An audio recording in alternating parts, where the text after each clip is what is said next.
Hi, it's Amy Rich. I'm here to share another Halloween project with you. This time I'd like to use circles to make spiders. I'm going to show you how easy that is. And I'm just going to start with my Whisper White cardstock that is 5.5 by 8.5, standard card size. Folding that in half with the bone folder. Then we're going to take a piece of Whisper White that is just 1/4 inch smaller on two sides. So it's 4 inches by 5.25 inches. And that's pretty typical for the way I cut my projects, my cards. Then we're going to take some Witch's Brew Designer Series paper. And you can see 3 different designs that I've chosen here. And taking my 1.25 inch circle punch, I'll punch out just kind of a little design in there, getting that right in the middle. Not that you have to, but it looks kind of neat when you do.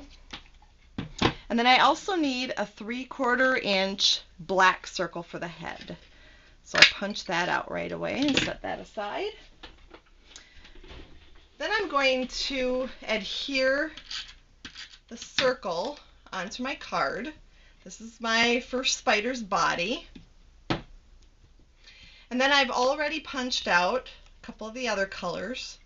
So we'll use the pumpkin pie and the summer star fruit. And the summer star fruit one we'll just put off the edge just a little bit, so that I'm going to flip that over and trim it off. I see my paper is nice and clean here on the back. Luckily that ended up on the back, huh?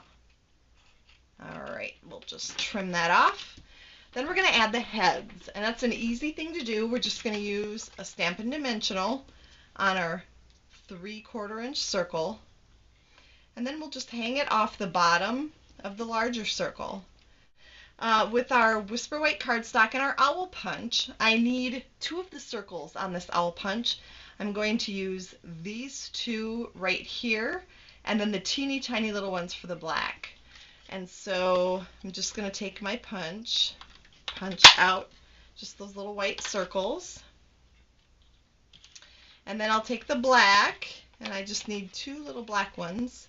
Just be careful when you're punching it out so that you don't lose them. They're teeny. Alright.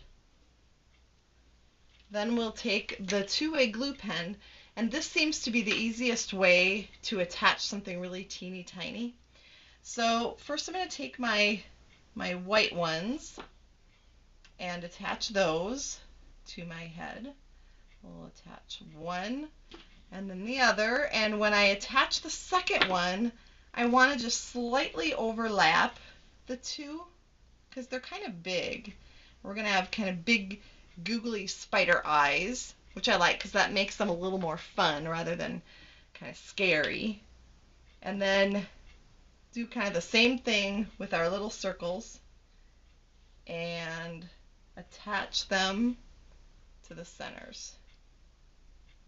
Well, not quite the center, a little off center. Makes them look like they're looking somewhere else. Okay, so there are my eyes. Then I've done the same thing with my summer star fruit. Hang that down off of that bigger circle. And also I've done the same thing with the pumpkin pie. So I just attach those. Alright, then the next thing I'm going to do is take some of our new washi tape. It's our Witch's Brew Designer washi tape. And I'm going to use the chevron pattern. It's kind of cute. And I'll just unroll about so and cut at an angle. And I'm just going to lay this on my card. Just gives another added little decoration, and I like the chevron. It's a cute look. And then just fold that extra back over. So here we've got our little chevron. And then using our Delightful Dozen stamp set, which has some great all occasion stamps, I'm just taking the Happy Halloween, and I don't want the pumpkin on there because I've got enough going on with my spiders. So I'm going to take just the basic black Stampin' Right marker, and I'm just going to ink up my Happy Halloween. Alright, and then we'll just stamp that kind of at the bottom of our, top of our chevron, I should say. And then one last little touch there are the candy dots. And I've got the Brights candy dots. And I'm just going to take a pumpkin pie one. They all match the colors that Stampin' Up! Has. And obviously we're missing yet some legs, right? So how many legs do spiders have again? Let's do some science lessons today. They have 8. So we're just going to do a straight line kind of out and then one down that has the little joint in their leg. So we'll do 4 on each side, just like that, freehand. And then we're just going to add a cute little dot at the end of each. It just cutens it up even more. That way, again, it's not going to look too scary. It's more of a cute spider. So I'll add the little dot. That just finishes it off. And then it also needs a thread from which it hangs. So we're just going to start, I'd like to start at the top actually.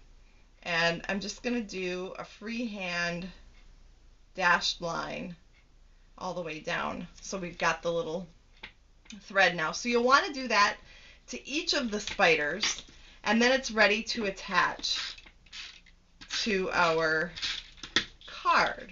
So let's just add that here. And then what I like about this is the white on white. It creates that nice little border. It just finishes off the card a little bit rather than just having it on a folded sheet of cardstock. So I like that border even though it's white on white. And then of course with all of the threads, this is how it looks.